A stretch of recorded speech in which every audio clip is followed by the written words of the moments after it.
오늘은 룻기 강의 네 번째 시간으로 룻기 1장 15절로 17절 말씀을 통해 보화를 보았기에 행하는 것이 신앙입니다 라는 제목으로 말씀을 전하며 오늘도 우리에게 주신 은혜를 함께 받고자 합니다.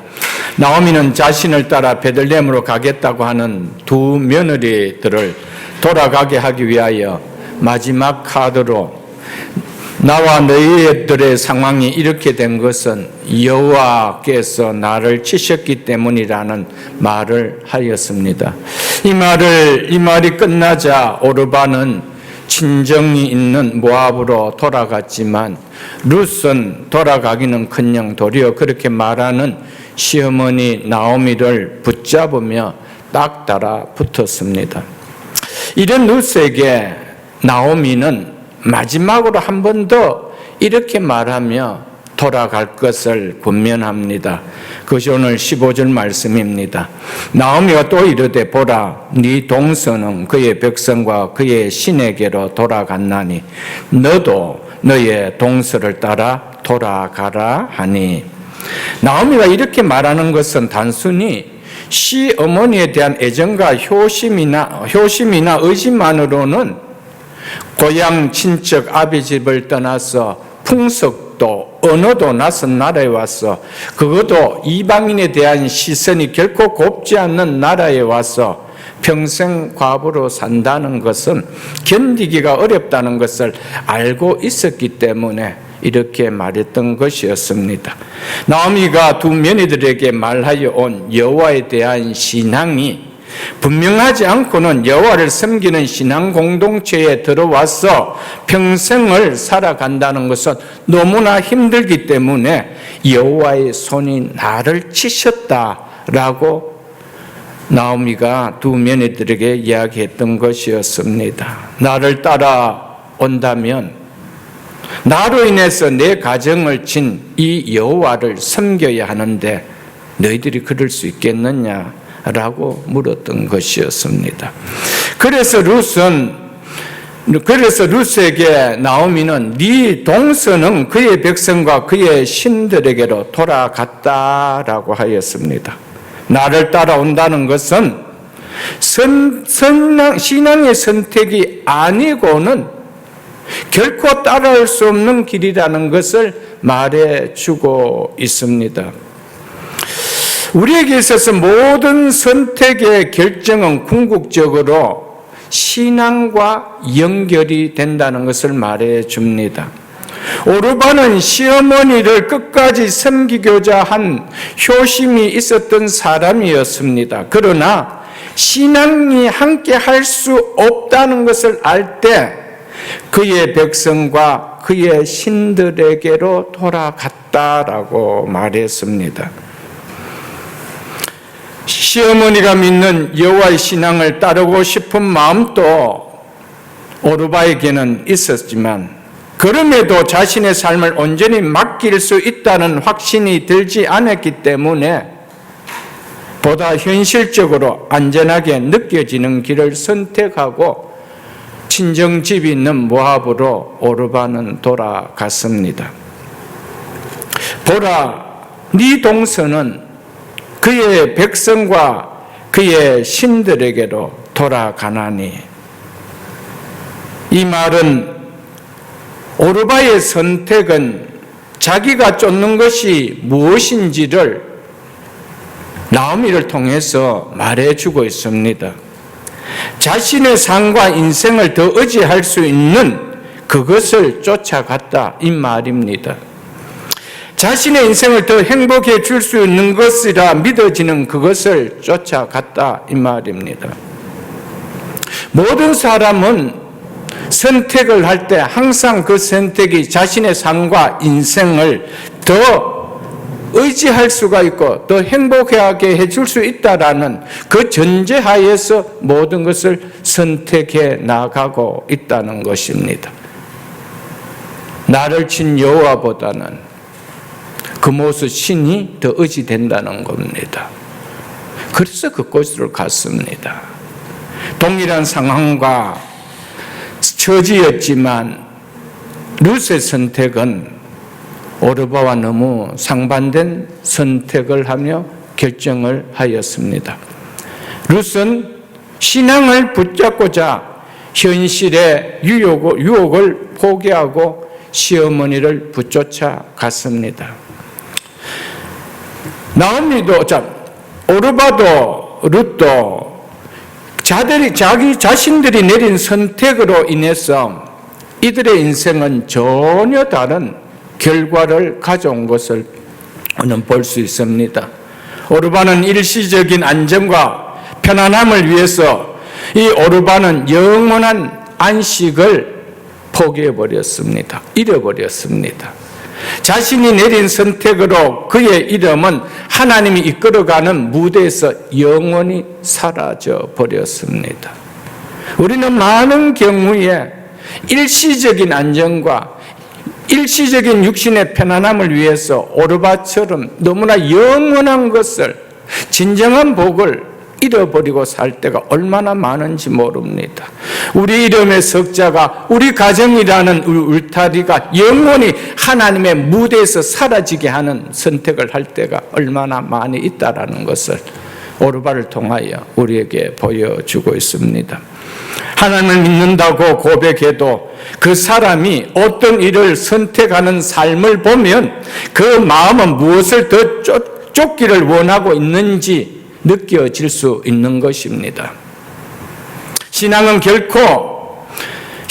결코 무관하지 않는 일에 있어서 선택하고 행동을 보이는 것을 보면 말은 하지 않아도 자신의 중심이 무엇을 떨쳐버리지 못하고 늘 원하고 있다라는 것을 나타내고 있다는 것입니다.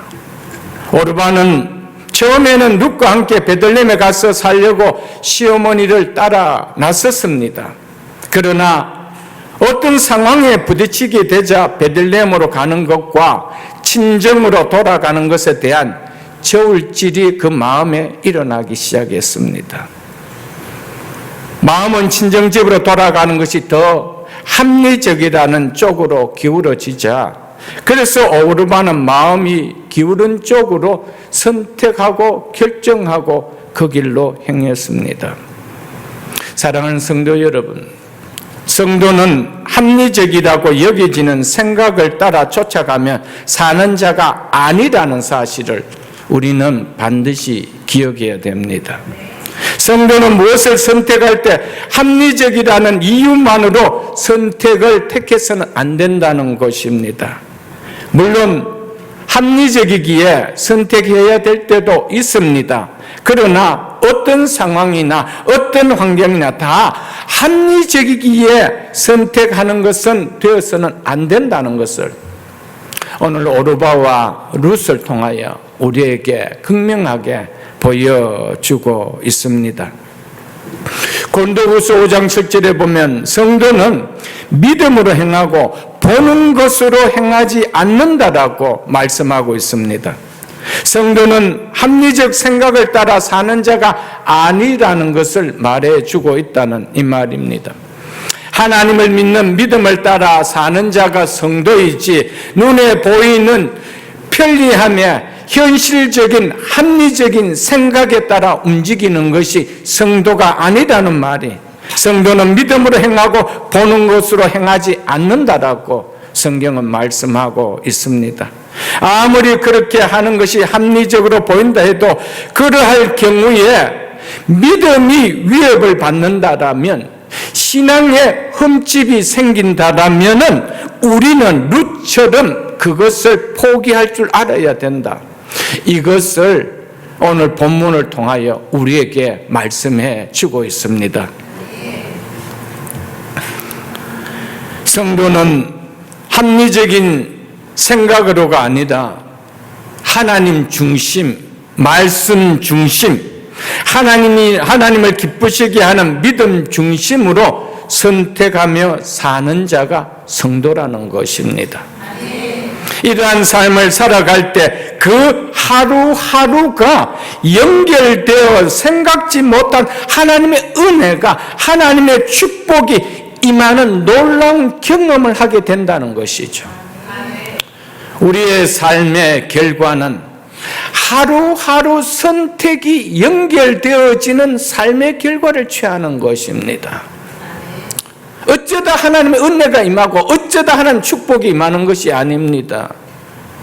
하루하루 선택에 간 믿음의 선택, 하나님의 중심의 선택, 말씀 중심의 선택, 그 선택에 하루하루가 연결되어져서 하나님의 은혜가, 하나님의 축복이 임하는 것이죠. 사랑하는 성도 여러분, 성도는 이것이 내 눈에, 내가 현실적으로, 내 육체적으로 더 합리적이야, 그렇게 해서 선택하며 살아가는 자가 아니에요. 성도는 아무리 눈에 합리적으로 보이고 오늘 당장 현실적으로 이것이 합리적으로 보인다 하더라도 내 믿음에 해가 된다라면, 내 신앙에 흠집을 내는 일이라면 그것을 내려놓을 줄 알아야 된다는 거예요. 그래서 우리는 믿음으로 행하고 보는 것으로 행하는 것이 아니라는 거예요. 보는 것을 항상 우리를 만족해 주려고 합니다. 현실적으로, 합리적으로 그것이 좋지 않느냐라고 우리를 유혹한다는 사실입니다. 사랑하는 성도 여러분, 하나님의 은혜와 하나님의 축복은 말씀을 선택할 때, 하나님 중심으로 선택해 나갈 때, 믿음 중심으로 선택할 때, 그 믿음을 통하여, 그 말씀을 통하여, 그 하나님을 붙드는 그 신앙을 통하여 하나님의 은혜와 축복이 흘러 들어가는 것이지. 삶은 내가 모든 것을 내 원대로, 내 뜻대로, 내 합리적인 방법으로 살아가고, 왜 내 삶 속에는 하나님의 은혜가 없느냐? 왜 내 삶 속에는 하나님의 축복이 없느냐? 우리는 그렇게 이야기할 때가 참 많지죠, 여러분들. 오늘 말씀을 통하여 생생하게 이 말씀이 우리에게 전하고자 하는 메시지가 무엇인지를 들을 수 있는 복된 은혜가 있기를 주 이름으로 축복합니다. 하나님을 믿는다 하여도요, 하나님을 중심에 두지 않으면요, 말씀을 중심에 두지 않고 믿음을 중심에 두지 않으면은 우리는 항상 현실에 합리적으로 여겨지는 삶을 우리가 만들어가면서 살아갑니다. 어쩔 수가 없는 것입니다. 이 삶에는 자신이 합리적이라고 여긴 그 수준에서 사는 것에 만족함을 줄지는 몰라도 내가 합리적이라고 여겼던 그 삶을 넘어서는 하나님의 은혜와 축복이 임하는 경험은 한 번도, 하나님을 믿는다라고 하지만 내 삶 속에서 맛볼 수도 없고 경험되어 볼 수도 없습니다. 항상 이렇게 하는 것이 합리적이야, 내 계산에 맞아, 그렇지, 이것이 유익한 쪽이지. 그래서 우리가 늘 우리 나름대로 마음의 주판을 튕기면서 우리는 살아갑니다. 계산하면서 어느 것이 유익할까, 어느 것이 나에게 더 덕이 될까 계산하면서 살아갑니다. 그만큼의 삶은 누릴 수 있을지는 모릅니다. 그러나 생각지 못했던 하나님의 은혜와 복은 한 번도 느껴보지 못합니다. 항상 내가 하는 그 걸음, 그 수준만큼은 내가 얻을 수가 있습니다. 그러니까 오늘 또 합리적으로 찾아갈 수밖에 없지요. 밤이 맞도록 그물을 던졌지만 한 마리의 물고기도 잡지 못했던 베드로에게 햇살이 밝게 비치는 아침에 우리 주님께서 지금 깊은 데로 가서 그물을 내리라고 하신 때 갈릴리 호수의 물고기 흐름을 누구보다 잘 파악하고 있었던 프로 어부였던 베드로, 결코 따를 수 없는 합리적인 말로 들리지 않았습니다. 자기에게서 합리적인 것은 지금 그물을 씻고 집에 가서 쉬고 밤에 다시 고기 잡으러 나가는 것이었습니다.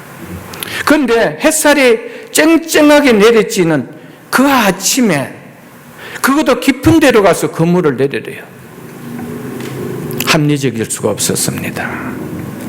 결코 합리적으로 보이지 않았지만 베드로는 내가 주님의 말씀에 의지하여 그물을 내리리라 라며 합리적인 생각이 아니라 말씀을 따라 행했을 때 그 선택에, 그 결정했던 그 선택의 결과가 가져온 것이 무엇인지 우리는 너무나 많이 들어서 알 것입니다. 아무리 그 말씀을 많이 알고 듣고 다 내용을 안다 할지라도 내 삶 속의 삶은 여전히 합리적으로 쫓아간다라면 그 삶이 나에게 무슨 능력이 되느냐는 거예요. 아무런 능력이 돼요. 나는 한 번도 내 인생에 만선의 은혜를 누려보는 경험은 나와는 무관한 삶을 살아가는 거예요. 그만큼 합리적으로 얻을 수 있는 그 삶은 내가 경건히 살아갈 수는 있겠죠. 사랑하는 성도 여러분, 성도의 삶은 합리적으로 사는 삶이 아니라, 보이는 합리적을 따라서 사는 삶이 아니라 믿음을 따라 사는 삶. 아멘. 말씀을 따라 사는 삶. 그것을 행할 때 하나님이 기뻐하실까 아니 기뻐하실까, 하나님을 중심에 두는 삶, 그것이 성도의 삶이라는 것입니다. 오르반은 합리적인 길을 택하여 갔습니다. 육신적으로 내 삶에 오는 것이 내 인생에 유익할까? 결국 그는 그것이 더 유익하다고 여겨서 갔습니다. 그러나 룻은 믿음을 붙잡았습니다. 신앙을 붙잡았습니다. 하나님을 붙잡았습니다. 그 결과는 너무 달랐습니다. 말씀은 국어책처럼 읽는 것이 아니에요. 말씀은 어떤 잡집처럼 한번 보고 휙 지나가는 책이 아니에요. 말씀 자체가 능력이요. 아멘. 말씀 자체가 우리 인생을 바꿔보는 능력이다 이 말이에요. 말씀을 붙들어야 된다는 것이죠. 그게 믿음이라는 것이죠. 그럴 때 우리 인생이 뒤바뀌는 거예요. 우리 삶이 뒤바뀌는 경험을 우리가 체험할 수 있다는 것이죠. 3년 반 기근에 사르밧 과부가 마지막 남은 가루와 기름으로 빵을 만들어 자기 자식을 먹이고 또 자기가 먹을 것 먹고 인생을 마치는 것이 훨씬 더 합리적으로 보이는 일로 여겨졌습니다. 그런데 사르밧 과부가 먼저 그것을 구워서 나 먼저 주면 되지 않겠니? 하나 남은 그 하나를 구워서 먹을 수 있는 그것을 나를 주면 되지 않겠니? 라고 이야기를 했습니다. 그럴 때 내 말에 순종하면은 이런 일이 일어날 거야 라고 했을 때 사르밧 과부는 합리적인 것을 선택하지 아니하고 엘리야가 이야기하는 말씀을 붙들었습니다. 그 결과가 어떤지 우리는 잘 알지 않습니까? 열왕기상 17장은 한번 눈으로 직접 한번 볼 수 있기를 바라겠습니다.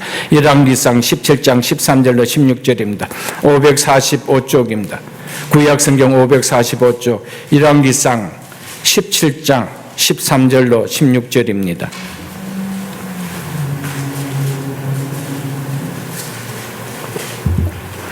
열왕기상 17장 13절로 16절입니다. 엘리야가 그에게 이르되 두려워하지 말고 가서 내 말대로 하려니와 먼저 그것으로 나를 위하여 작은 떡 한 개를 만들어 내게 가져오고 그 후에 너와 내 아들을 위하여 만들라.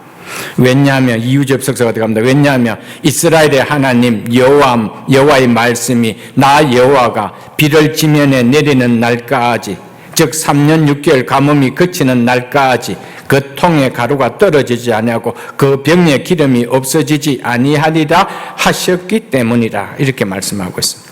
15절 이렇게 합니다. 그가 가서 엘리야의 말대로 하였더니 그와 엘리야와 그의 식구가 여러 날 먹었으나 여호와께서 엘리야를 통하여 하신 말씀과 같이 통에 가루가 떨어지지 아니하고 병에 기름이 없어지지 아니하리라. 아멘. 여러분, 현실은 항상 불안합니다. 말씀대로 살면은 현실은 나에게 모든 것이 없어질 것이 보입니다. 그렇게 하기에는 너무 손해가 많은 것이 보입니다. 그래서 많은 교회들이 하나님을 믿는다고 고백하지만 하나님의 말씀 앞에는 신뢰를 드리지 못합니다. 왜요? 현실이 그렇게 하기에는 합리적으로 보이지 않기 때문에. 그게 결국 무엇을 쫓느냐? 항상 합리적인 계산해보고 이게 더 유익하고 합리적이야. 이것이 월등하게 더 나에게 유익돼 합리적인 길을 선택해 가지요. 그렇기 때문에 한 번 더 살아가면서 말씀의 약속을 경험해 보지 못해요. 왜요?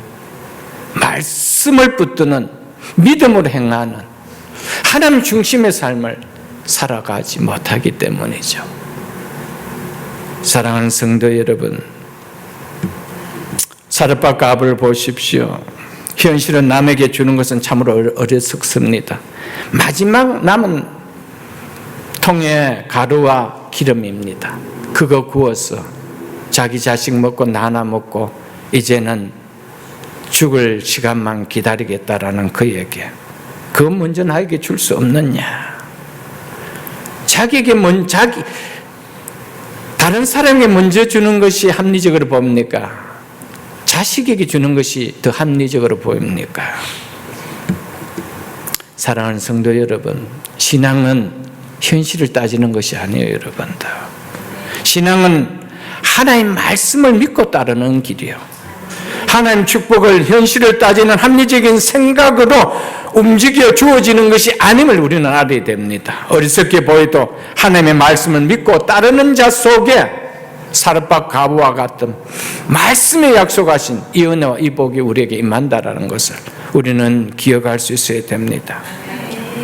주일에 예배를 드리지 않고 집에서 공부하는 것이, 학원에 가는 것이 훨씬 더 합리적으로 보일 것입니다. 왜? 내일 시험이 있으니까. 예배만 드리고 오후 성경 공부는 하지 않고 일찍 가서 공부하는 것이 훨씬 더 내일 시험 치는 데는 더 좋은 점수를 받는 것이 합리적으로 보입니다. 그래서 다 그렇게 합니다. 대부분이 다 그렇게 합니다. 주일에 예배 드리지 않고 비즈니스를 여는 거, 더 많은 수입 없는 거 합리적입니다. 당연히 맞죠. 주일에 크로스 하는 거, 주일에 문 열면은 분명히 고객들이 와서 물건 사가는 거 뻔하기 때문에 합리적으로 여겨집니다. 아니면 이보다 좀 더 낮게 여겨 예배만 일찍 드리고 오후에 생활을 하기 위해서 많은 교회들이 일부 예배에 많이 참여하지 않습니까? 그래서 그 이후의 시간은 내가 모든 현장 속에서 유익을 추구하기 위해서 살아갑니다. 많은 경우에 다 합리적으로 살아갑니다. 하나님 말씀을 듣고 배우고 아무리 해도 현실이 그렇지 않다라는 거예요. 여러분, 현실을 쫓을 것 같은 말씀을 믿을 이유가 뭐가 있고 그 하나님을 믿을 이유가 뭐 어디 있나요, 여러분들?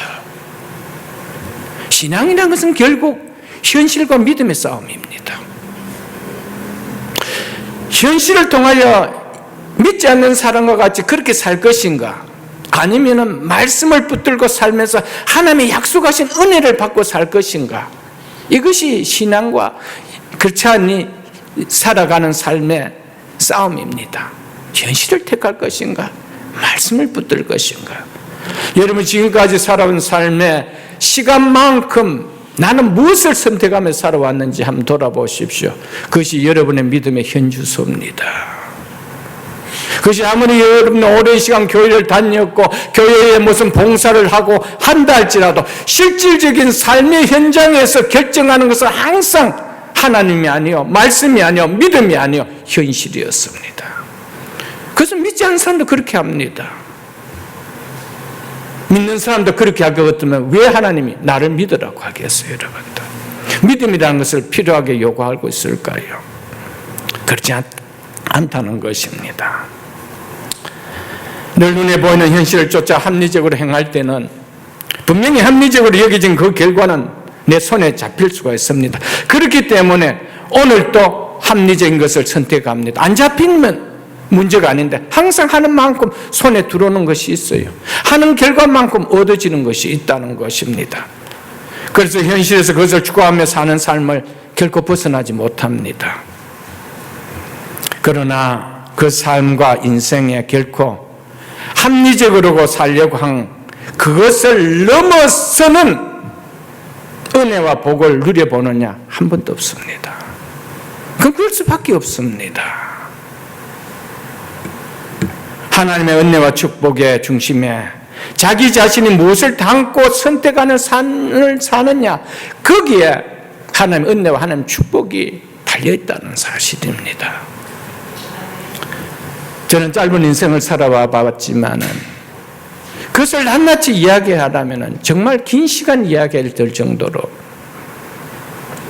좀 우둔하게 보일 정도로, 이렇게 살면 어리석게 보일 정도로 그 길로 갔지만은 하나님 한 번도 저를 실망시킨 적이 없었습니다. 그 결과는 제가 생각했던 이상의 하나님의 은혜와 복을 누렸습니다. 그것을 원해서 그를 간 길 아니었습니다. 이렇게 하면 이거 주겠지 해서가 아니었습니다. 왜? 믿음으로 산다는 것은, 하나님 믿고 산다는 것은 어떻게 살아야 되는지를 알았기 때문에 그렇게 산 것밖에 아니었습니다. 사랑하는 성도 여러분, 믿음의 삶의 길에는 항상 합리적이라는 유혹이 우리를 도사립니다. 그것이 우리의 믿음을 한순간에 박살내버립니다. 그리고 우리를 종교 생활하게 만듭니다. 그냥 교회 다녀라는 거예요. 그냥 예배 드리라는 거예요. 그 삶의 현장에서는 뭡니까? 하나님이 없어요. 믿음이 없어요. 신앙이 없어요. 그건 종교예요, 여러분들. 종교 생활 똑같이 다 합니다. 예배도 드립니다. 헌금도 드립니다. 봉사도 합니다. 그런데 예배도 드리고 그 하나님 믿는다고 고백했는데 삶의 현장에서는 내가 하나님이 되어서 살아가요. 이 선택이 낫다는 거예요. 하나님 잠시 뒤로 물러가라는 거예요. 말씀 잠시 제쳐놓자는 거예요. 상당수가 오늘날 그렇게 살아갈 것입니다. 그러면서도 크리스찬이라고 이야기합니다. 그러면서도 믿음 있는 직분자라고 이야기합니다. 그 뒤에 있는 본문 4장을 한번 보십시오. 4장 6절에 이런 말씀이 기록되어 있습니다. 4장 6절에 그 기업 물을 자가 이르되 나는 내 기업에 손해가 있을까요? 나는 나를 위하여 물으지 못하노니 내가 물을 것을 네가 물러라. 나는 물으지 못하겠노라 하는지라. 자신이 룻을 아내로 먼저 맞을 수 있는 사람이 있었습니다. 그런데 그 사람이 순서가 먼저 있었던, 보아스보다 먼저 있었던 사람이 있었습니다. 그 사람이 룻을 아내로 맞게 되면은 자신에게 손해가 된다라는 것을 알았습니다. 그래서 너무나 합리적인 생각에 의해서 자신은 나 안 맞겠다. 보아스 너 맞아라 이랬습니다. 그 이야기가 뭡니까? 나는 내 기업에 손해가 있을까 하여 나를 위하여 물으지 않겠다. 나 룻을 아내로 맞지 않겠다. 이겁니다. 뭐가 있었어요? 손해가 있을까? 이게 합리적인 계산이단 말이에요. 합리적인 계산. 그래서 네가 물러라. 보아스 눈에도 룻은 이 사람과 현실적으로는 다를 바가 하나도 없습니다. 똑같습니다.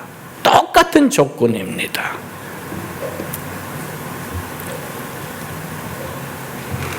그래서 보아스도 합리적으로 생각했다라면 룻을 아내로 선택할 수 없습니다. 절대 할 수가 없습니다. 그러나 보아스는 기업을 물을 위치에 있다라면 당연히 물려야 되죠. 이것이 하나님의 말씀이니까. 말씀을 따라 선택했을 때 보아스의 인생에 어떤 결과가 주어진 것을 우리는 알지 않습니까? 여러분, 우리는 너무 많은 경우에 이렇게 하면 손해가 있을까 하여 얼마나 많은 룻을 잊어버린지 모릅니다. 그 룻을 통하여 얻을 축복을 우리가 인생 가운데 얼마나 많이 잃어버린지 모릅니다. 교회는 다녔습니다. 예배도 드렸습니다. 나 하나님 말씀 믿는다라고 말도 했습니다. 그러나 내가 살아가면서 선택할 때는 이것이 내게 손해가 되지 않느냐는 거예요. 이렇게 하는 것이 내게 무슨 유익이 되겠냐는 거예요. 그러면서 우리는 너무 많은 룻을 잃어버렸습니다. 하나님이 은혜의 벗짐으로 싸고 오는 룻을 잃어버렸습니다. 여러분, 우리 남은 인생만큼 이렇게 살아서는 안 돼요. 우리가 하나님 믿잖아요. 우리 말씀 믿잖아요. 우리 하나님 믿는다고 신앙 고백하고 있잖아요. 하나님이 우리 가정을 축복해야 돼요. 하나님이 우리 자녀들을 축복해야 돼요. 하나님이 우리 인생과 나의 모든 삶들을 축복해 주셔야 돼요. 거기에는 근심이 없다 그랬습니다. 그러나 우리가 살아가면서 얼마나 하나는 합리적으로 살아서 그만큼 붙들은지는 몰라도 하나는 내 속에서 너무너무 가시같이 찌르는 근심으로 만들고 살아가는 일을 우리는 얼마나 많이 봅니까, 여러분들? 여러분, 그런데 그 앞에 4장 1절에 보면 이 사람은 이름도 없어요. 아무개라 불러봐요. 아무개.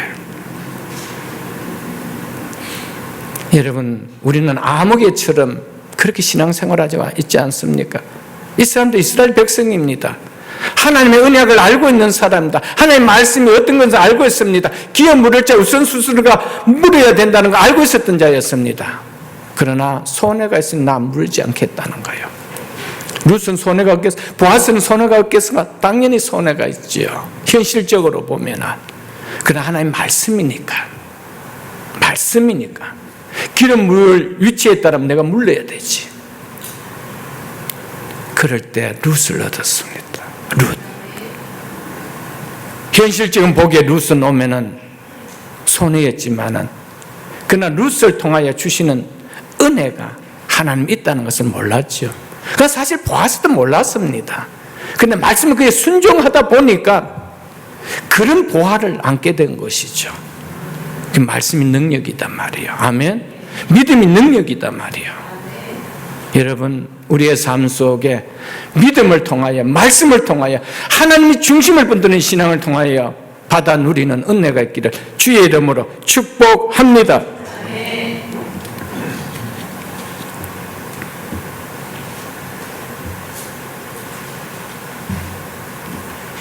나오미는 오르바와 다르게 돌아가지 않는 룻에게 너도 너의 동서를 따라 돌아가라, 이렇게 이야기하고 있습니다.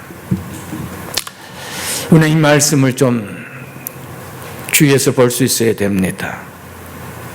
만일 목사가 교인들에게, 요즘 대부분 믿는 사람들이 이렇게 신앙생활을 하고 있지 않습니까?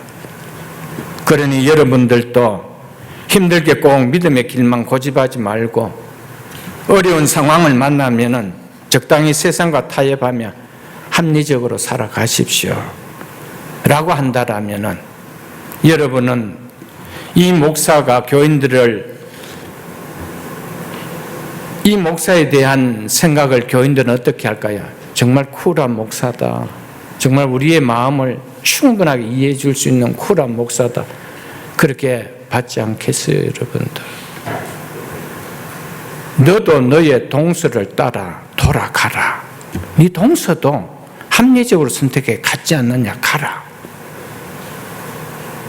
여러분, 그렇게 한다라면 여러분 오르바기를 선택하겠습니까? 룻을 선택하겠습니까?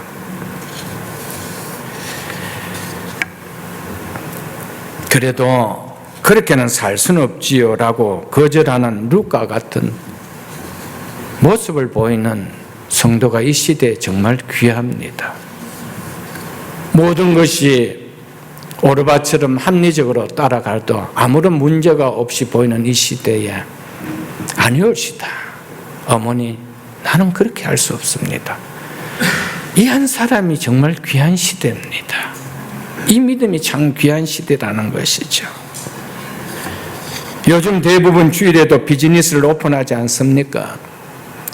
예배에 빠지는 것은 좀 그렇고 일찍 일부 예배 드리고 가서 오픈하십시오. 그래도 괜찮습니다 라고 목사가 설교를 한다면 여러분 어떻게 들립니까? 네 동서도 같지 않느냐? 오늘 세상 사람 다 그렇게 살아가지 않느냐? 너도 그렇게 살아가라. 룻이 어떻게 했습니까? 나는 그렇게 하지 않겠다. 좋은 학교 보내려면 스펙 많이 쌓아야 해. 그러므로 기본적인 예배만 드리고 오후 시간은 그 모든 활동을 하세요. 스펙 쌓는 활동을 하세요. 액티브 활동을 시키세요. 여러분 그렇게 한다면 여러분 어떻게 듣겠습니까? 현실적으로 우리의 고민을 확 녹여주는 쿨한 목사의 설교를 안 들리겠습니까? 내 귀를 얼마나 시원하게 해주는 소리가 들리지 않겠어요, 여러분들? 주님은 룻을 원하고 있습니다. 이런 상황에도 룻을 원하고 있습니다. 네 동서는 친정으로 가지 않았느냐? 너도 동서를 따라가거라. 오늘 시대 교인들이 다 그렇게 살고 있지 않습니까? 그렇게 여러분들 살아가십시오라고 한다면 여러분 오르바길을 택하겠습니까? 룻의 길을 택하겠습니까? 아니 이것을 우리에게 또한 영적으로 던져주고 있는 말씀입니다. 오늘 이 시대의 교회가 교인들의 신앙을 바르게 가르치고 세워져야 할 목회자들이 교인들의 신앙을 이렇게 만들고 있다는 것이 너무 가슴이 아픕니다. 하나님의 말씀을 맡은 목회자들만 하나님을 온전히 믿는 믿음으로 선다라면 현실 교회는 달라질 것이며 그렇지 않아 현실의 신앙은 달라질 것입니다. 오늘 이 시대의 교회의 가장 큰 문제는 현실적 문제로 인해 합리적으로 보이는 삶을 선택하며 살아가는 것이 신앙에 별로 문제가 되지 않는 것처럼 여기게 만들어주고 있기 때문에 그렇다는 것입니다. 우리는 현실적으로 살아가는 성도가 아닙니다. 신앙과 개입되어 있는 문제라면 현실을 택하는 것이 아니고 신앙을 택하는 것. 그것이 이 시대에 교회가 외쳐야 되고 성들이 붙들어야 되고 그것이 진짜 말씀이다라고 아멘할 줄 알아야 되는 이것이 하나님이 기뻐하시는 일이라는 것을 여러분과 저는 기억할 수 있기를 주님으로 축복합니다. 여러분에게는 네 동서도 돌아가지 않느냐 그러니 너도 동서를 따라가라라는 이 말씀이 어떻게 들립니까? 이거는 신의 문제니까 당연히 안 따라가지요 라고 하지요. 그러나 이 중심에는 모든 중심에는 자신의 육신의 삶과 육신과 관계가 되어 있습니다. 그래서 육신적으로 생각했을 때 그 모습 신이 낫다는 것밖에 아닙니다. 우리가 육신적으로 생각할 때 지금 말씀 붙들고 사는 것보다는 현실적으로 이게 훨씬 낫다라는 이 말입니다. 그랬을 때 너도 따라가겠느냐? 라고 할 때 우리는 어떤 답을 내리겠냐는 거예요. 이것이 우리는 다 룻이 잘했다라고 합니다. 룻이 바르다라고 이야기합니다. 그러나 삶에는 내가 살아가는 것은 오르바라는 것이죠. 오르바가 좋다는 거예요. 말씀을 들을 때는 룻 참 귀하다. 룻 것처럼 살아야 되지. 그런데 삶의 현장에서 난 항상 오르바라는 것이죠. 그 우리가 얼마나 이중적인 삶을 살아가고 있다는 것을 말해주고 있습니다.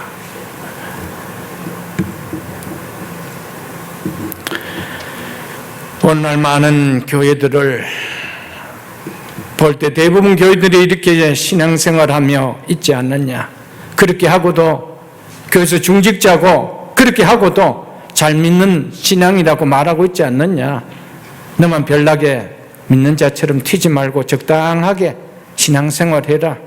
그렇게 해도 구원받는 것은 별 지장이 없다라는 이야기를 우리는 많이 들을 것입니다. 여러분 분명하게 기억해야 되는 것은 예수 믿는 것이 목적이 구원받는 것이라면 예수 믿는 순간 우리는 구원을 완전하게 이루는 헤븐으로 가야 됩니다. 예수 믿는 것이 구원받는 것이 목적이 아니에요. 구원은 우리에게 주신 것이고 구원받은 자가 합당하게 살아야 될 삶, 그것이 우리에게 구원을 주신 목적입니다. 그래서 하나님의 백성이, 구원받은 하나님의 백성이 세상 사람들에게 어떻게 다르고 살아가고 있느냐는 거예요. 어떻게 다르고 살아가는데도 불구하고 하나님이 그 백성들을 지키시고 보호해 주시고 인도해 주신 것을 그들에게 보여주라는 것이죠. 그런데 우리는 구원받았으니까 사는 것은 이제는 옛것처럼 살아가면 되지 않느냐라는 것이죠. 그렇지 않습니다.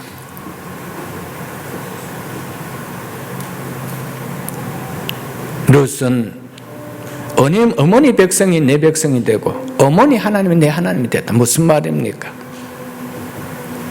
나의 모든 것을 내려놓겠다는 거예요. 그러기 위해서는 내 과거의 백성들이 내 백성이야. 내 백성에서 내려놓겠다는 거예요. 그 신을 내가 내려놓겠다는 거예요. 신앙은 한쪽을 포기하지 않으면 한쪽을 취할 수 없는 거예요. 그게 신앙입니다, 여러분들. 두 것을 다 붙들고 갈 수 있는 것이 신앙이 아니에요. 모압을 버려야만 베들레헴을 갈 수 있는 거예요. 모압도 붙들고 베들레헴도 갈 수 있는 것이 아니라는 사실입니다.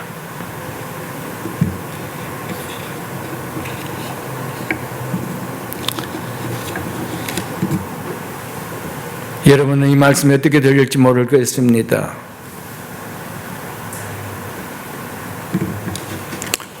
오늘 많은 경우에 이 시대에 이런 메시지를 들을 수 있을 것입니다. 꼭 예배를 본교에서만 드려야 되나? 어디든지 드렸어도 되지.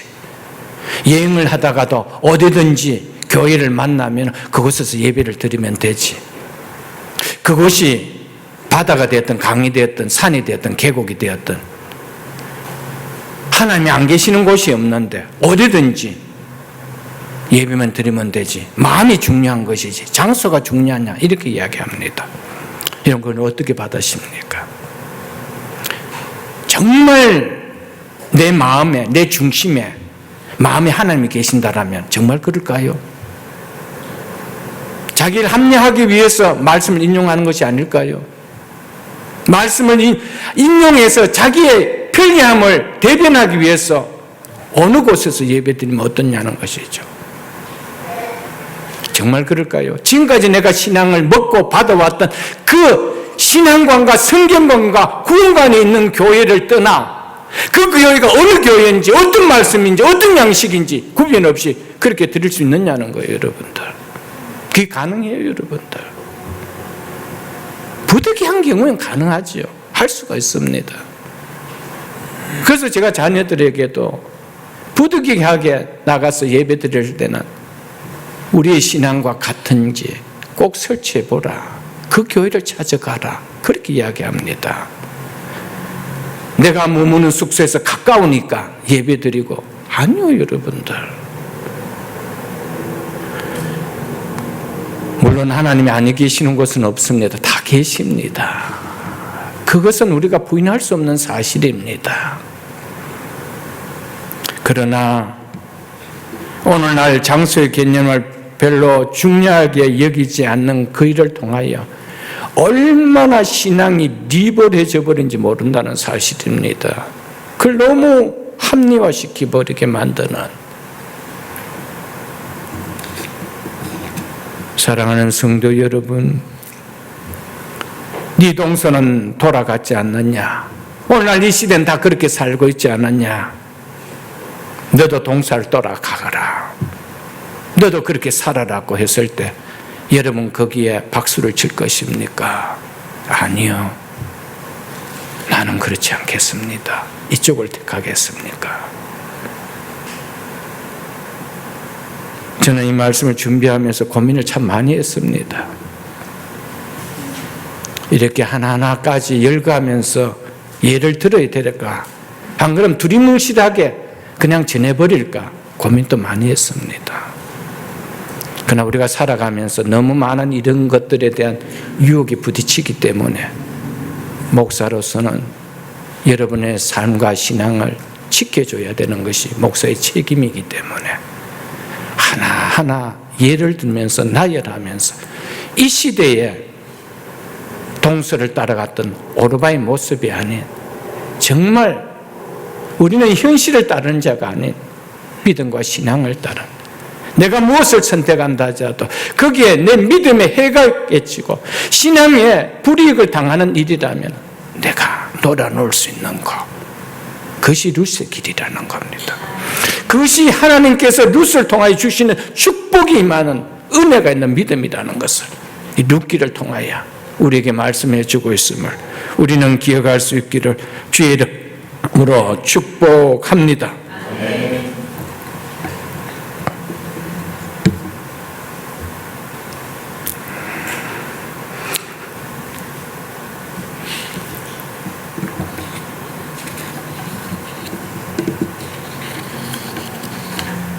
사랑하는 성도 여러분, 우리가 신앙의 길을 따라가고 진정한 신앙의 삶을 살아갈 때는 룻처럼 희생의 대가가 지불됩니다. 희생의 대가 없이 신앙의 삶은 사라질 수가 없고요, 희생의 대가 없이 하나님의 영광이 누려질 수는 없습니다. 사랑하는 성도 여러분, 희생 없이 신앙생활 하는데 그 신앙이 정말 귀하다라는 생각이 들어질까요, 여러분들? 그 신앙이 귀하다고 여겨질 때는 어떤 희생을 치르더라도 이것은 내가 붙들어야지라는 생각이 들 때 그 신앙이 귀하다게 여겨지지 않을까요, 여러분들? 한 번도 신앙생활에서 희생이 없는데 어떻게 그게 귀하게 여겨질 수 있을까요? 귀하기 때문에 희생이 따르는 거요. 아멘? 그래서 신앙의 길, 믿음의 길, 하나님의 중심으로 사는 삶에는 하나님의 은혜와 하나님의 축복이 있다 이 말이에요, 여러분들. 왜요? 희생이 있기 때문에. 룻이 귀했던 것은 희생이었습니다. 오늘날 많은 교회들마다 성도들이 많지만은 너무 희생 없이 신앙생활을 하려고 그래요. 불편함 없이 신앙생활을 하려고 그래요. 주님을 따르는데 어떤 대가 없이 따르려고 그래요. 그러니까 그게 어떻게 귀하게 여겨질 수가 있을까요? 내가 예수 믿는다는 것이 어떻게 귀하게 여겨질 수가 있을까요? 내가 신앙생활을 하고 있다는 것이 내가 어떻게 귀하게 여겨질 수가 있을까요? 한 번도 희생을 해보지 않는데, 희생할 만한 길이 있으면 그냥 넓은 길로 그냥 찾아가 버리는데 귀하게 여겨질 수가 없는 거예요, 여러분들. 여러분이 정말 신앙이 귀하게 여겨진다는 마음이 올 때는요, 그 많은 희생이 따랐을 때입니다. 그렇기 때문에 어떤 일이 있어도 이것은 놓쳐서는 안 된다는 거예요. 내가 희생을 치를 만큼 신앙이 귀하지 않는데 어떻게 자녀들에게 그 신앙을 너 가져야 된다라고 이야기할까요? 내가 귀하지 않는데, 내가 한 번도 그걸 귀하게 여겨본 적이 없는데.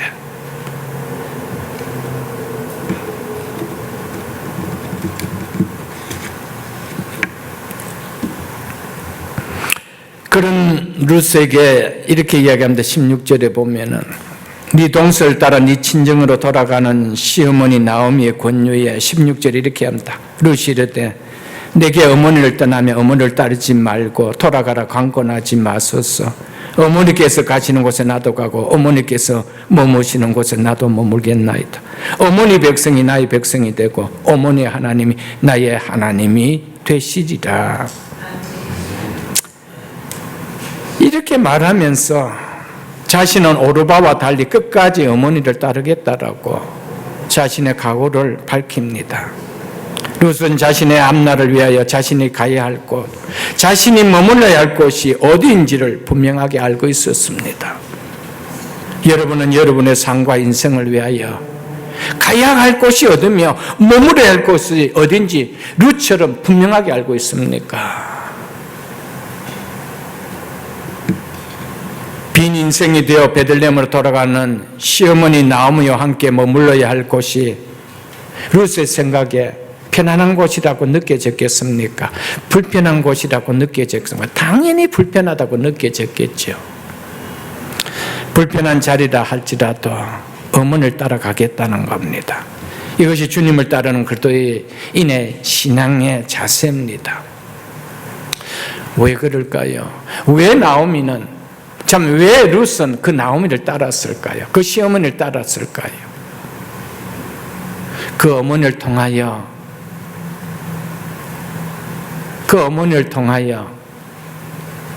받은 바가 있기 때문입니다. 그것이 뭡니까? 여호와의 신앙이었습니다. 평상시에도 일륜적인 효심을 가지고 있는 룻이었지만은 그 신앙을 깨닫고 나서 그 어머니에 대한 마음은 더 달랐습니다. 그 사랑함은 더 달랐습니다. 여러분, 사랑하지 않으면 따라갈 수 없습니다. 사랑하지 않으면 섬길 수가 없습니다.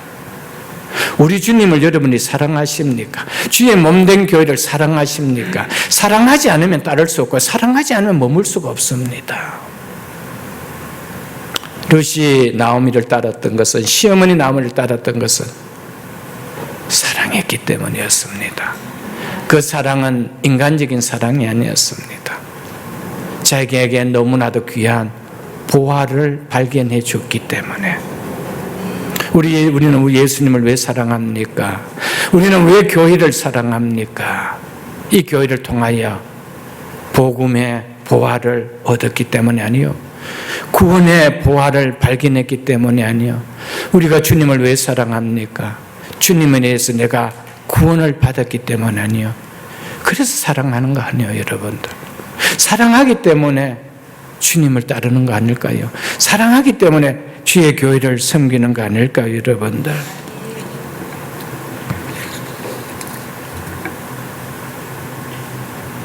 자기 소견에 옳은 대로 행했던 사사시대 이스라엘 백성들에게서는 볼 수 없는 오직 여호와 하나님만을 따르겠다는 신앙을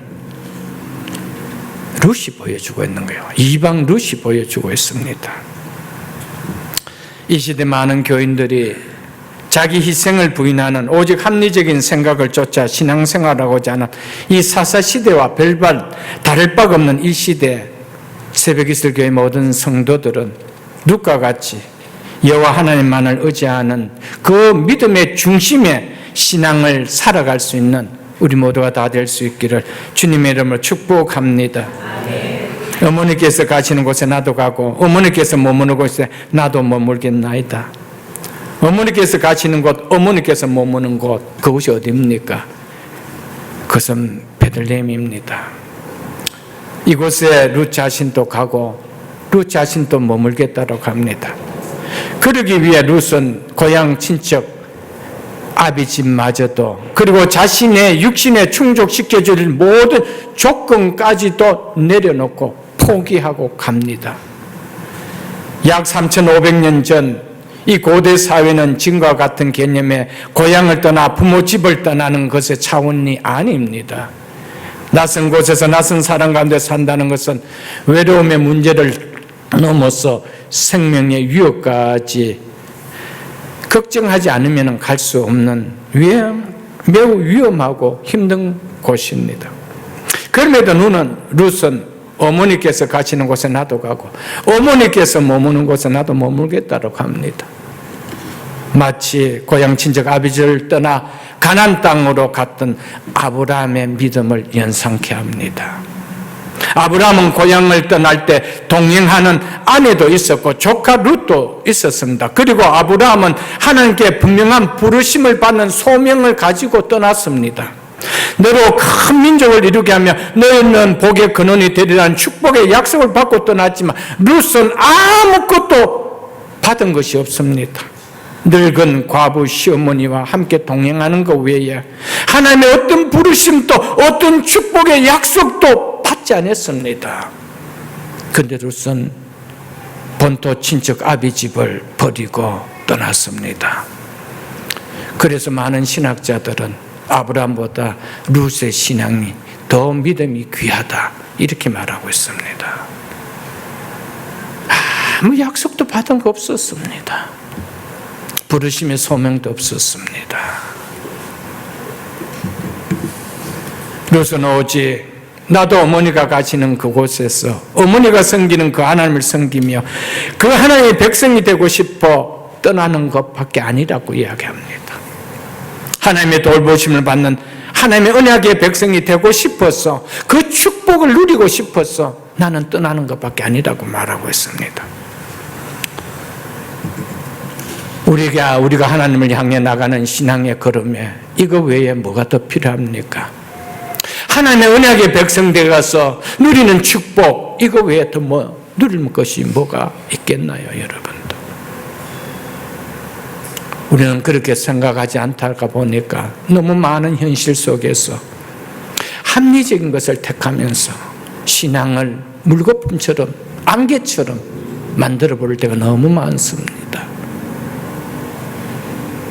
안개는 적당한 온도가 있을 때는 온 세상을 다 덮는 것 같지만은 잠깐의 온도가 일어나면 언제 있었나요? 다 사라져 버립니다. 룻은 친척 본토 어미집을 떠나고 자기의 미래의 육신적인 모든 안락함이 더 보장될 수 있는 그곳을 내려놓고 이곳을 베들레헴을 갈 수 있던 이유는 단 하나, 나도 언약의 백성이 되고 싶다는 거예요.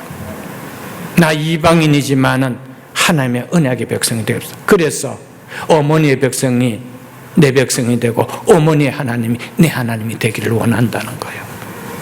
비록 모압 여인이지만 여호와의 총회에 들어갈 수 없는 모압 사람이지만 나도 여호와의 총회에 들어갈 수 있는 언약의 백성이 되고 싶다는 거예요.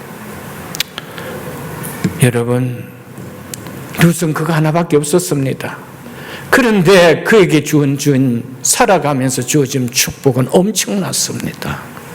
우리는 이거 하나 그냥 붙들고 가는데, 이거 하나 귀에서 따라갔는데, 그래서 합리적인 상황도 다 뒤로 몰리고 갔는데, 내가 생각하지 못했던 것을 하나님은 때를 따라 철을 따라 예비하시고 준비하신 것을 우리 맛보는 거예요. 사랑하는 성도 여러분, 어떠한 일이 있어도 우리의 삶 속에 신앙을 뒤로 물리게 만드는, 내 믿음에 해를 끼치는 그런 선택의 길은 우리가 자초하지 마세요. 그것이 하나님께 우리에게 남다르게 베풀 수 있는 은혜요, 축복의 통로라는 사실을 기억할 수 있기를 주의 이름으로 축복합니다.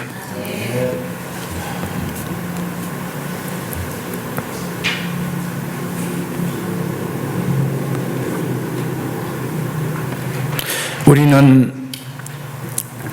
룻을 통하여 하나 깨달을 수 있어야 하는 것은, 신앙이라는 것은 입술의 고백만이 아니다. 신앙이라는 것은 결단하는 삶이 있는 것이다 라는 것을 우리는 배울 수 있어야 됩니다. 룻은 입술로 고백만 하지 않았습니다. 입술로만 하나님 백성이 나의 백성이 되고 어머니의 하나님이 나의 하나님이 되고 이렇게 말하지 않았습니다. 어머니의 백성이 내 백성이 되고 어머니의 하나님이 내 백성이 되기 위하여, 내 하나님이 되기 위하여 그는 포기하는 결단이 있었습니다. 내려놓는 결단이 있었습니다. 신앙은 결단 없이 따라갈 수 있는 것이 아니에요. 신앙은 편리를 추구하며 편안함을 추구하며 불편함 없이 갈 수 있는 길이 신앙의 길이 아니에요, 여러분들. 그래서 누구든지 나를 따라오든 자기를 부인하고 자기 십자가를 지고 나를 따르라고 주님께서 신이 말씀하셨습니다. 자기 십자가를 지고 따르는 말은 뭡니까? 불편하단 말이에요. 네가 불편하지 않고는 이 길을 따라올 수 없다는 거예요. 그래서 내가 가는 길은 넓은 길이 아니고 좁은 길이라, 협착한 길이라고 우리 주님께서 친히 그렇게 말씀하신 것을 우리는 기억할 수 있어야 됩니다. 그럼에도 룻이 어떻게 그 길을 갈 수가 있었나요? 어떻게 그 길을 갈 수가 있었나요, 여러분들? 이사야 45장 3절의 말씀처럼 흑암 중에 보화를, 은밀한 곳에 숨은 보물을 이 룻이 그 그 어머니를 통하여 발견했기 때문이었습니다. 신앙이라는 것은요, 결국 보화를 발견하지 못하면은 신앙은 신앙되어질 수가 없습니다. 여러분, 아무리 불편하고 아무리 불이익을 당한다 할지라도 보화를 발견한 사람은 그 보화의 손을 놓지 않습니다. 그 발걸음을 멈추지 않습니다. 우리는 많은 경우에 예수를 믿는다라고 하고 하나님을 믿는다라고 고백하고 그 하나님이 좋다고 고백을 하지만은 진정 그 하나님을 통하여 우리에게 주신 보화를 발견하지 못하기 때문에 그 신앙이 귀하게 여겨지지 않는 거예요. 보화가 아닌 거예요. 보화는 차라리 세상에 나가서 오늘 당장 손을 펴면은 100불 버릴 수 있는 그것이 훨씬 더 나에게 보화처럼 여겨지죠. 여러분, 나오미는 참 룻은 흑암과 같은 인생이었지만 그 속에서 너무나 빛나는 보화를 발견했어요. 그래서 내가 어머니 가는 곳에 내가 가겠습니다. 어머니가 머무는 곳에 내가 머무겠다는 거예요. 그 신앙입니다, 여러분들. 여러분, 교회에서 보화를 발견할 수 있기를 주님 축복합니다. 그럴 땐 교회를 떠나지 않습니다. 교회에 보화를 발견한다면 이 교회는 내가 생명을 걸고 여기에 내가 머물 것입니다. 여기에 교회에서 보화를 발견한다면 여러분 교회를 여러분은 사랑하게 될 것입니다.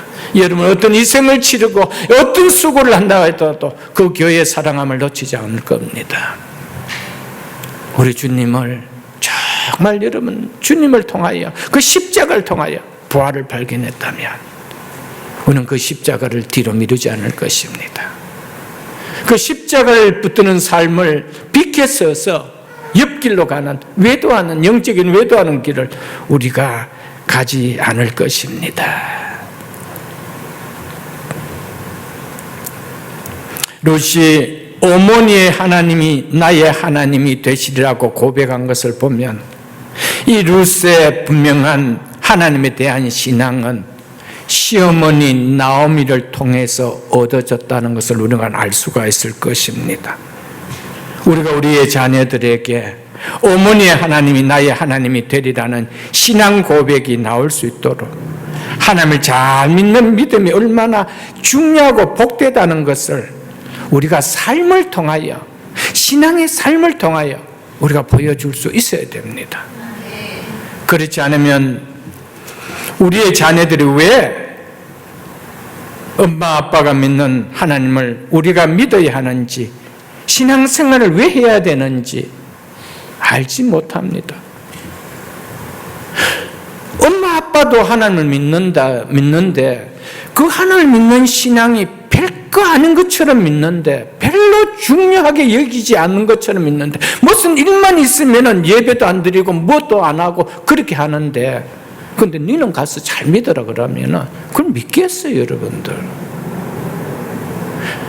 우리 부모가 귀하게 안 여겨지는 것을 자식에게 주는데 그 자식이 그걸 받겠어요, 여러분들? 룻이 어머니의 하나님이 나의 하나님이 되겠다라는 말은 뭡니까? 시어머니를 통하여 이 신앙이 얼마나 귀하다는 것을 그가 보았기 때문이었습니다. 그래서 어머니의 하나님, 내 하나님 되겠다는 거예요. 우리 부모의 하나님, 내 하나님이 되려면 부모인 우리가 그걸 보여줘야 된다는 거예요. 신앙이 얼마나 귀하다는 것을 보여줘야 되는, 그것이 얼마나 존귀하다는 것을 보여줘, 그것이 얼마나 복되다는 것을 우리의 삶을 통해 보여줘야 된다는 거예요. 이런 일이 있으면 데려가 버리고 저런 일이 있으면 빠져버리고 그게 왜 귀하게 여겨지겠어요? 왜 귀하게 여겨지겠어요?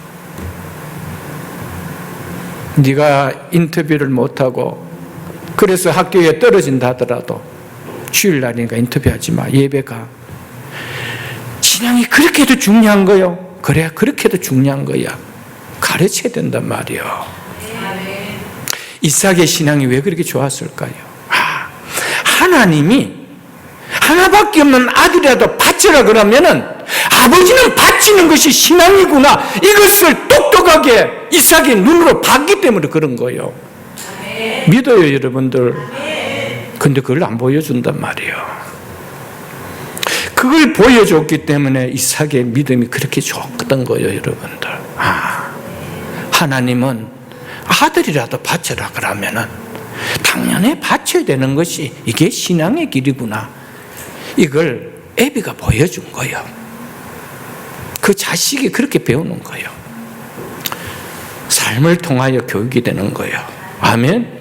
부모가 그 신앙이 귀하게 여겨져야 된다 이 말이에요, 여러분들.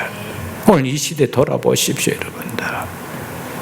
정말 부모들의 신앙이 귀해서 따라가고 싶어하는 자녀들이 얼마나 될까요, 이 시대가. 그 신앙 나도 붙들고 싶다라고 하는 자녀들이 얼마나 될까요, 여러분. 그러니까 목사의 자녀들도 신앙을 떠나가 버리고 장로의 자녀들도 교회를 떠나가 버리고 이것을 얼마나 이 시대에 많이 보나요, 여러분들. 생명을 걸고 이것이 귀하다. 돈을 물려주기보다 신앙을 물려줘야 돼요. 집을 물려주기보다 하나님을 물려줘야 돼요. 그게 복의 근원이에요, 여러분들. 그게 얼마나 귀하다라고 할 때, 그 삶을 살 때 그 자녀들이 말하지 않아도 어머니의 하나님이 나의 하나님이 되기를 원합니다. 이 고백 나온 거 아니에요? 그렇게 신앙생활했다면 그건 정말 잘 살은 거 아니에요, 여러분들.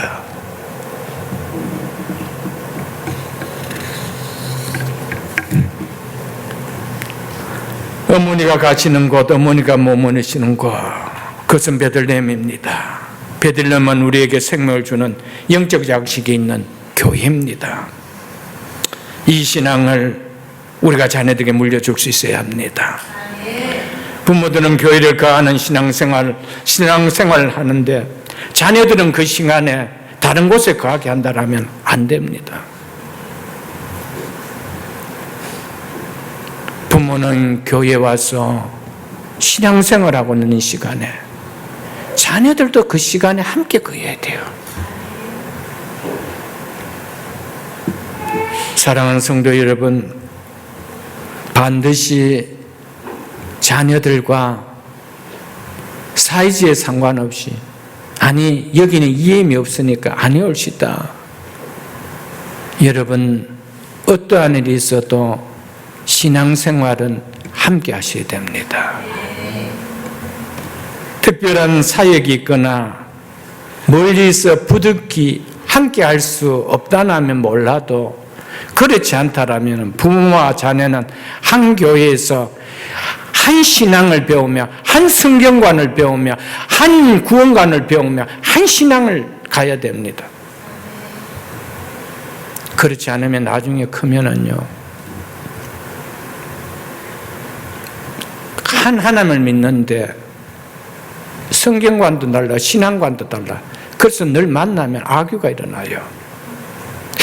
해피한 만남이 아니요. 엄마가 믿는 게 틀려. 엄마는 네가 믿는 게 틀려. 맨날 싸움만 일어난단 말이에요. 여러분 한 교회에서 함께 신앙생활하는 것이 얼마나 중요하다는 것을 깨달아야 돼요, 여러분들. 우리는 멀리 갔으니까 막 적당히 네가 거기서 생활해 안 해올시다. 그리고 부모는 자녀들이 어떻게 신앙생활하는지 현장에서 봐야 되는 거예요. 그리고 선생님께 물어야 되는 거예요. 자녀들은 부모가 어떻게 교회에서 신앙생활하는 것이 보여줘야 되는 거예요. 이게 그렇게 중요하단 말이에요, 여러분들.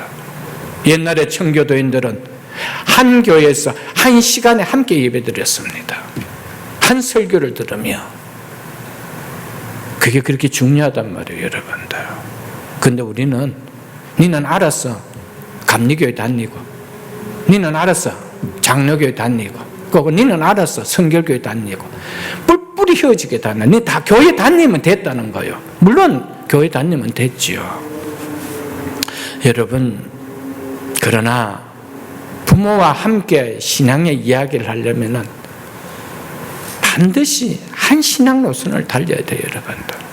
이야기에도 함께 이야기가 되어질 수 있는 이야기를 하셔야 된다는 겁니다. 여러분, 너무 이것을 모르고 있는 거예요. 여러분, 오늘 이 말씀을 통하여 어머니가 거하는 곳에, 어머니가 머무는 곳에 나도 가고 나도 머무겠다. 영적으로 주는 교훈이 적지 않은 교훈이라는 것을 우리는 깨닫고 배울 수 있기를 주님의 이름으로 축복합니다. 무엇보다도 신앙은 어머니의 하나님이 나의 하나님의 되리라 한 이 고백처럼 신앙은 전수되어야 된다는 겁니다. 전수되지 않는다면 이것이 신앙일까? 신앙은 반드시 흘러 들어가야 되는 거예요. 전수되어져야 되는 거예요. 왜요? 신앙이 귀하다고 여겨졌기 때문입니다. 귀하게 여겨지지 않는 것을 신앙이라고 이야기할 수 있을까요? 여러분, 그래서 신앙은 반드시 전수되어야 되는 거예요. 흘러 들어가게 만들어야 된다는 겁니다. 신앙은 반드시 부모 세대가 자녀 세대에게 물려줘야 됩니다. 신앙은 자기에게서 귀하게 여겨지지 않는 정도로 여겨서 자녀들에게 믿게 하는 것이 아닙니다. 신앙은 나에게 너무 귀하기 때문에 이 귀한 것을 물려주지 않으면 안 된다는 거, 이게 신앙이라는 것이죠. 신앙은 언제든지 버릴 수도 있고 또 어떤 데는 취할 수도 있고, 이게 신앙이 아니에요. 신앙은 목숨을 걸고 붙드는 거예요. 목숨을 걸고 전수시켜주는 거예요. 목숨을 걸고 넣어주는 거예요. 신앙은 전수하는 겁니다. 반드시 전수되어야 됩니다. 어머니의 하나님이 나의 하나님, 이게 신앙입니다, 여러분들.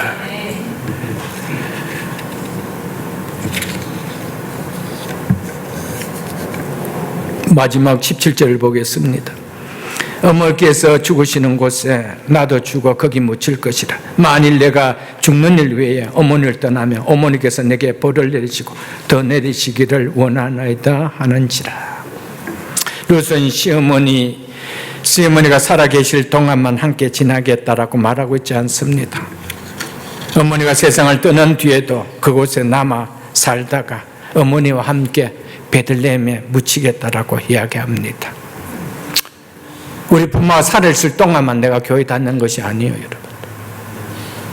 우리 부모가 섬겼던 그 교회에 나도 섬기고, 우리 부모가 장로 되었던 그 자리에 자식도 장로가 되고, 그냥 그렇게 섬겨 나가는 거예요. 반드시 그 상황에 따라 떨어져 나갈 수가 있지만, 그러나 어머니가 때묻었고 우리 부모가 기도했던 그 자리, 신앙을 배우고 신앙의 그 많은 흔적들이 있었던 그곳 함께 신앙생활하는 거예요. 그게 신앙입니다, 여러분. 그래서 보통 교회들 가면은 그 교회에 4대가 있는 교회들도 있어요, 여러분들. 그 4대에서 이어가는 거예요, 여러분들. 여러분, 나눠지면은요, 어떻게 신앙생활은 잘 모릅니다. 일일이 간섭해서 일일이 물어보고 전화하고 그렇지 않은 이상은 그냥 교회 다니고 있겠지. 잘 다니고 있겠지. 혼자의 속으로 뭐죠? 바람일 뿐이죠. 한 번도 내가 그 아이가 어떻게 신앙생활을 하고 있는지 내가 보지를 못하는 거예요. 물을 데도 없는 거예요, 여러분들. 사랑하는 성도 여러분, 신앙생활은 그냥 가볍게 편리주의로 그렇게 하는 거 아니에요, 여러분들. 하나님의 말씀이 뭐라고 이야기하고 있는지, 어떻게 하는 것이 가장 유익하고 복된 것인지, 어떤 것이 가장 믿음의 길로 달려가는 것인지, 이것을 생생하게 말씀을 통하여 볼 수 있고 배울 수 있고 들을 수가 있어야 돼요.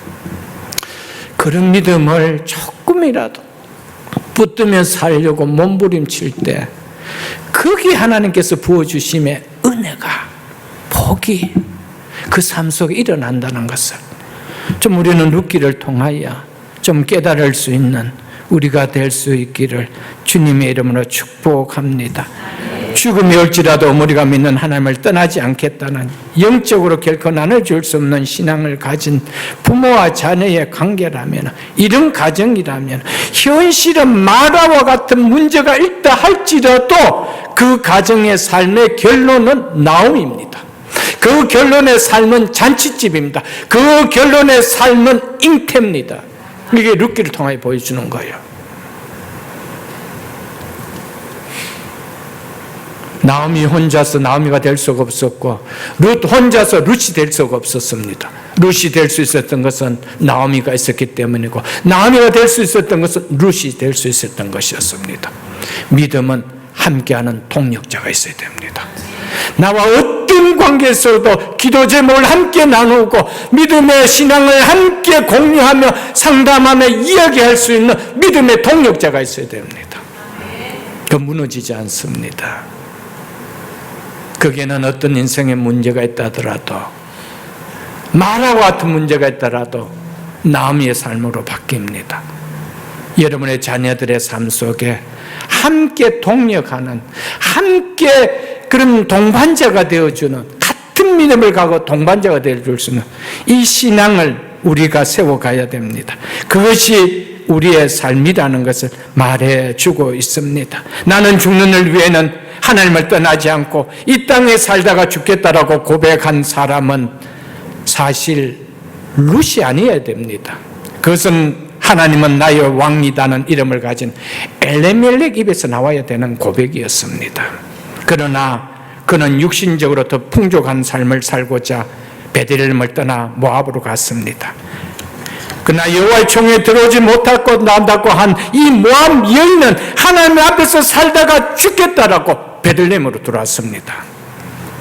여기에 룻의 역사가 일어났습니다. 믿음으로 이름을 준 모태신앙의 사람들 가운데 얼마나 많이 엘리멜렉처럼 세상을 떠납니까? 그런데 믿지 않는 가정에서 태어나서 하나님을 전혀 알지 못했던 사람들이 하나님을 깨닫고 룻처럼 나는 베들레헴에서 살겠다. 나는 어떤 일이 있어도 하나님과 나 사이는 끊을 수 없다라고 주의 나라와 주의 교회를 위하여 헌신하며 사랑하는 자를 우리가 볼 수 있지 않습니까?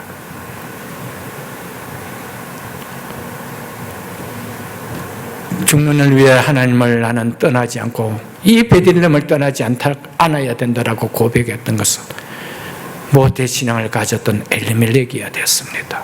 그 오늘날 교회 안에 모태신앙을 가진 사람들이 얼마나 신앙답지 않은 삶을 살아가는 것이 우리가 너무 많이 보잖아요, 여러분들. 그런데 여호와의 총회에 들어갈 수 없다고 했던 모압이 나는 하나님을 떠나지 않겠다. 나는 그 땅을 떠나지 않고 거기서 뼈를 묻겠다. 이렇게 고백했단 말입니다. 여러분 대부분 다 모태신앙이 아니잖아요. 여러분을 통하여 오벳을 나눌 수 있기를 주의 축복합니다. 여러분들을 통하여 이런 풍성한 룻과 같은 믿음을 가질 수 있기를 주의 이름으로 축복합니다. 우리의 남은 인생에 정말 부활을 보았기 때문에 이 교회 안에서 부활을 보았기 때문에 주님을 통하여 부활을 보았기 때문에 예배를 통하여 부활을 보았기 때문에 우리의 성도를 통하여 부활을 보았기 때문에 예배 자리를 떠나지 않고 교회 자리를 떠나지 않고 주님을 떠나지 않는 영원히 영적 베들레헴에 가는 우리 모두가 다 될 수 있기를 주의 이름으로 축복합니다. 주신